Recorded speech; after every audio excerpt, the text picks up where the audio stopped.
मनोकामना न्यूजमध्ये आपले स्वागत आहे.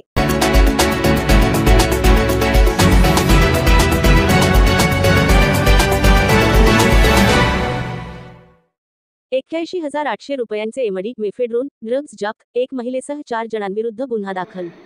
स्थानिक गुन्हे शाखेची कारवाई. वरिष्ठांचे मार्गदर्शनात स्थानिक गुन्हे शाखेने लातूर शहरातील सुतमिल परिसरात कारवाई करत 81,800 रुपये किमतीचा 16.36 ग्रॅम मेफेड्रोन म्हणजेच एमडी ड्रग्ज जप्त. पोलीस अधीक्षक सोमय मुंडे यांच्या आदेशान्वये अपर पोलीस अधीक्षक डॉक्टर अजय देवरे यांचे मार्गदर्शनात लातूर पोलिसांकडून अवैध धंद्यावर मोठ्या प्रमाणात छापेमारी करून गुन्हे दाखल करण्यात येत असून त्या अंतर्गत स्थानिक गुन्हे शाखेला मिळालेल्या माहितीवरून वरिष्ठांच्या मार्गदर्शनात स्थानिक गुन्हे शाखेचे पोलीस निरीक्षक संजीवन मिरकले यांच्या नेतृत्वातील पथकाने दिनांक 25 मे 22 रोजी रात्री 8 वाजण्याच्या सुमारास सुतमिल परिसरातील एका महिलाच्या घराच्या बाजूस व घरामध्ये इसम नामे ऋषिकेश शेषराव राठोड वय 28 वर्षे रा नाथनगर पवन कॉलनी लातूर, संयम बालाजी पडिले वय 26 वर्ष रा बीदर रोड उदगीर जी लातूर, 35 वर्षीय महिला रा सुतमिल रोड लातूर, अनुप नवनाथ सोनवणेरा निगडी पुणे हा मू सुतमिल रोड लातूर फरार.